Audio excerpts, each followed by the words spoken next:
बिस्मिल्लाहिर्रहमानिर्रहीम। अस्सलामुअलैकुम। मुझे उम्मीद है कि आप खैर आफियत से होंगे। आप देख रहे हैं यूट्यूब चैनल, मैं हूं इब्राहिम भुट्टा। आपसे रिक्वेस्ट है कि प्लीज़ चैनल को ज़रूर सब्सक्राइब करें, बेल आइकन को प्रेस करना मत भूलिएगा। वीडियो आपको पसंद आए तो वीडियो को लाइक और शेयर ज़रूर कीजिए और कमेंट सेक्शन में अपनी राय भी ज़रूर दीजिए। सबसे पहले तो हम सिक्योरिटी के हवाले से खबर शामिल करते हैं कि सिक्योरिटी फोर्सेज ने पाक अफगान सरहद के करीब स्वीपिंग ऑपरेशन करते हुए मज़ीद 17 खवारिज हलाक कर दिए। ISPR के मुताबिक सिक्योरिटी ने पाक अफगान सरहद पर हसन खेल के नवाई इलाकों में क्लियर ऑपरेशन किया, जिसमें 17 खवारिज हलाक हुए। ISPR के मुताबिक हलाक होने वाले 17 खवारिज से असला, बारूद, गोला बारूद और धमाका खेज मवाद भी बरामद हुआ। शुमाली वजीरिस्तान में 3 दिन की कार्रवाई के दौरान अब तक 71 दहशतगर्दों को हलाक किया गया। गुज़श्ता रोज़ के ऑपरेशन में सिक्योरिटी फोर्सेज ने 54 खवारिज हलाक किए थे और कुल फिर 17, ये टोटल तादाद तकरीबन 71 हो गई है जो खवारिज हलाक किए गए हैं। उसके अलावा एक और ख़बर शामिल करते हैं कि भारत ने पाकिस्तान के 16 न्यूज़ यूट्यूब चैनल बंद कर दिए हैं। भारत की इंतहा पसंद मोदी सरकार को पाकिस्तानी मीडिया की जानिब से सच एक आंख भी ना भाया और दुनिया की सबसे बड़ी जमहूरियत और आज़ादी इज़हार के अलमदार होने के दावेदार भारत ने पहलगाम वाक़या पर हक़ाइक़ नशर करने वाले पाकिस्तान के सबसे बड़े न्यूज़ चैनल जियो न्यूज़ समेत पाकिस्तान के 16 यूट्यूब चैनल पर पाबंदी लगा दी है। भारतीय मीडिया के मुताबिक जिन 16 पाकिस्तानी यूट्यूब चैनल्स पर भारत ने पाबंदी लगाई है, उनमें पाकिस्तान का सबसे बड़ा न्यूज़ चैनल जियो न्यूज़ का यूट्यूब चैनल भी शामिल है। जो भारत ने 16 यूट्यूब चैनल बंद किए हैं उनमें डॉन न्यूज़ है, अरशाद भट्टी साहब का चैनल है, समा टीवी है, ARY न्यूज़ है, बोल न्यूज़ है, रफ्तार है, दी पाकिस्तान एक्सपीरियंस है, जियो न्यूज़ है, समा स्पोर्ट्स है, GNN है, उज़ैर क्रिकेट है, उमर चीमा है। उसके अलावा आसमा शिराजी साहिबा का चैनल है, मुनीब फारूक साहब का, और सुनो न्यूज़, और आखिर में राजी नामा। ये चैनल हैं जो भारत ने बंद किए हैं। जिन पर भारत के अंदर पाबंदी लगाई गई है, भारत की जानिब से जिन यूट्यूब चैनल्स पर पाबंदी लगाई गई है उनकी सब्सक्राइबर की मजमूई तादाद तकरीबन 63 मिलियन से भी ज़्यादा है। मोदी सरकार की ये सोची हरकत के बाद अब जियो न्यूज़ समेत दीगर चैनल के नाजरीन उन्हीं देखने से महरूम हो गए हैं, लेकिन भारत के नाजरीन VPNs के ज़रिए इन चैनल्स को देख सकते हैं। भारत के अंदर जितने भी लोग इन चैनल्स को देखते हैं वो VPNs लगाकर इन चैनल को अब देख सकते हैं। अब बात सिर्फ यहाँ तक नहीं रुकी। मोदी सरकार ने खफत छुपाने के लिए सिर्फ पाकिस्तानी चैनल ही बंद नहीं किए, बल्कि पहलगाम वाक़या पर गैर जामेदाराना रिपोर्टिंग पर भारत में भी BBC की सरबराही जैकी मार्टन पर भी अपना गुस्सा झाड़ने की कोशिश की है। उसके अलावा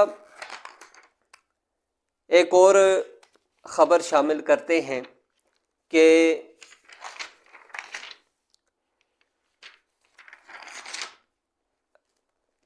पाक फ़ौज ने पाकिस्तान में भारतीय दहशतगर्दी के सबूत पेश कर दिए हैं।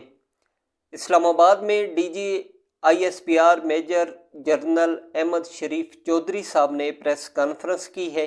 उन्होंने कहा कि भारत पाकिस्तान में दहशतगर्दी फैला रहा है और पाकिस्तान पर बेबुनियाद इल्ज़ामात आयद कर रहा है। कुछ व्हाट्सएप चीट भी पकड़ी गई हैं जिनमें भारतीय आर्मी के 4 दहशतगर्द अफसरान की शिनाख्त हुई है जो पाकिस्तान में टेरर फाइनेंसिंग और टेररिज्म में मुलव्विस हैं। ISPR ने कहा कि 25 अप्रैल को भारतीय दहशतगर्द عبدل مجید کو جیلم بس سٹینڈ سے گرفتار کیا گیا، جس کے پاس سے دو موبائل فون برآمد ہوئے۔ جیلم بس سٹینڈ سے 2.5 کلو گرام کا بم بھی برآمد ہوا۔ دہشت گرد کی گرفتاری سے بھارتی آرمی کے ہینڈلرز بھی منظر عام پر آ گئے ہیں۔ پاکستان میں دہشت گردی کرنے والے بھارتی ہینڈلرز کی واٹس ایپ کا فورنزک جاری ہے۔ اس موقع پر ان سے واٹس ایپ کے پکڑے گئے وائس میسیج شرکاء کو سنائے، جن میں دہشت گرد فنانسنگ سے متعلق بات کر رہے تھے اور شہریوں کے قتل عام کی بات کر رہے تھے۔ انہوں نے شرکاء کو اسکرین پر 4 بھارتی دہشت گردوں کی شناخت دکھائی اور کہا کہ یہ 4 کردار اس نیٹ ورک کو چلا رہے تھے۔ ان میں حاضر سروس میجر سندیپ ورما ہیں، جس کی شناخت سمیر کے نام سے ہوئی ہے۔ وہ غیر قانونی طور پر مقبوضہ کشمیر میں تعینات ہے۔ دوسرا صوبیدار سکھو ندر ہے، تیسرا حوالدار امت ہے۔ انہوں نے اسکرین پر چوتھا ایک آدمی افسر بھی دکھایا جو بھارتی فوج کی یونیفارم میں ملبوس تھا۔ ISPR نے کہا کہ دہشت گردوں کے ہینڈلر کا نام سکھو نندر ہے، جو بھارتی فوج میں صوبیدار ہے۔ ان وائسز میں ایک بھارتی آرمی افسر خود کہہ رہا ہے کہ ہم لاہور تک کام کر رہے ہیں۔ یہ راہ نہیں کہہ رہی، یہ بھارتی آرمی کہہ رہی ہے۔ یہ ٹیرر فنانسنگ کی ایک مثال ہے۔ ایسے متعدد واقعات ہیں۔ اس کے علاوہ لائن آف کنٹرول سے ایک خبر شامل کرتے ہیں کہ لائن آف کنٹرول پر پاک فوج کا بھارت کو منہ توڑ جواب جاری ہے۔